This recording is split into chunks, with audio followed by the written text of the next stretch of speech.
आसिफ को लास्टिक के बगैर वो शलवार पहना दिया इमरान खान ने। अगर वो छोड़े तो नंगा होता है, अगर पकड़े तो काम नहीं कर सकता। जो बाजवा है, बाजवा को भी अदालत में पेश किया जाए, उसको भी 2 सजा क्या है, उस तरफ ना जाए, क्यों ना जाए। ये फजलुर रहमान गया उस तरफ, क्या किया उसने? फजलुर रहमान झूठ बोल रहा तो आज तक हम सिर्फ तरानों में सुनते आए थे कि साथियों मुजाहिदों जाग उठा है सारा वतन, लेकिन वो झूठ था। अब सारा वतन जागा है। उस शौकत खानम के बेटे ने इस सारे कौम को जगा दिया है। क्यों जगा दिया है? इस मुल्क की खुद मुख्तारी के लिए, इस मुल्क की सालमियत के लिए। आज ये लोग कहते फिर रहे हैं कि हम वज़ीर-ए-आज़म नहीं बनेंगे। ये किसका कारनामा है? ये जो लोग कुर्सियों के लिए अपनी माँ बहनों को और उनकी इज्जतों को उछाला करते थे, बेनज़ीर की नंगी तस्वीरें जाली बनवाकर इसी नवाज शरीफ ने छत से पहले जहाज़ों से फेंकवाई गई। इसी राना सनाउल्लाह ने कहा कैप्टन सफर डबल शिफ्ट लगाता है। सिर्फ इक़्तिदार के लिए ये लोग ये कुछ करते थे। आज ये इक़्तिदार लेने के काबिल नहीं छोड़ा इस इमरान खान ने। सिर्फ तो इक़्तिदार देखे अब नवाज शरीफ साहब कहते फिर मुझे क्यों बुलाया, पहले कहते थे मुझे क्यों निकाला। नवाज शरीफ को लास्टिक के बगैर वो शलवार पहना दिया इमरान खान ने। अगर वो छोड़े तो नंगा होता है, अगर पकड़े तो काम नहीं कर सकता।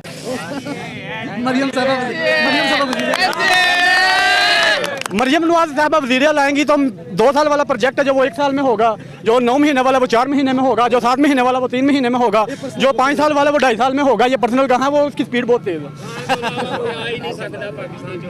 वो अब इमरान खान साहब जेल में है, उसके बावजूद ये सारा उन्होंने निज़ाम बदल दिया इनका। इसके बारे में आपको क्या ख्याल है? इमरान खान ने ये निज़ाम इसलिए बदला है कि उसने सोई कौम को जगाया था। इमरान खान ने 60 के करीब जलसे किए हैं जिसमें लाखों की तादाद में लोगों ने शिरकत की है। उसका मैसेज क्या होता था? अपने हक के लिए उठो, अपने हक के लिए। और जब ये कौम अपने हक के लिए उठी है तो ये मानते क्यों नहीं?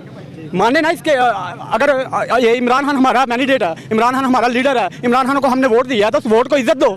अब दो ना इज्जत, इज्जत का वक्त आ चुका है। बाजवा की शलवार जो उतारी गई है,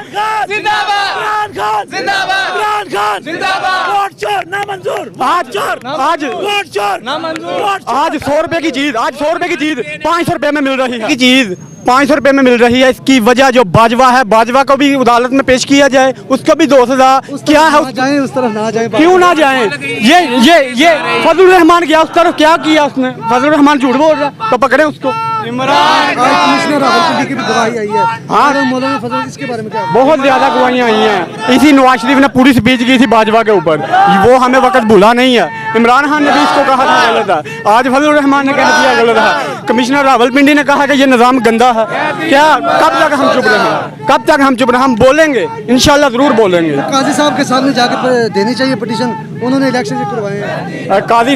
काजी साहब तो खुद मेरा ख्याल है कि किसी घर की नौकरी कर रहे हैं। वो कौन से चीफ जस्टिस हैं जिनको इन इलेक्शन में होता जुल्म नज़र नहीं आ रहा, लेकिन उनको आज से 50 साल पुराना भुट्टो का केस नज़र आ गया। उसमें वो गवाहियाँ मांगते फिर रहे हैं। यहाँ पर जो गवाहियाँ लेकर लोग सड़कों पर निकले हुए हैं, इनकी गवाही नहीं मानते।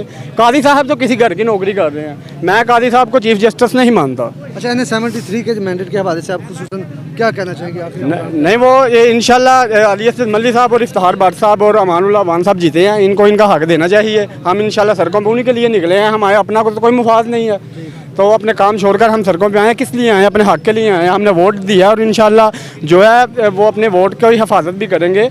वैसे जो नवाज शरीफ ने जो विक्ट्री स्पीच की है, बनती खुदकुशी थी। अच्छा। उसने विक्ट्री स्पीच करके कौम को हैरान कर दिया कि मेरे में शर्म है ही नहीं।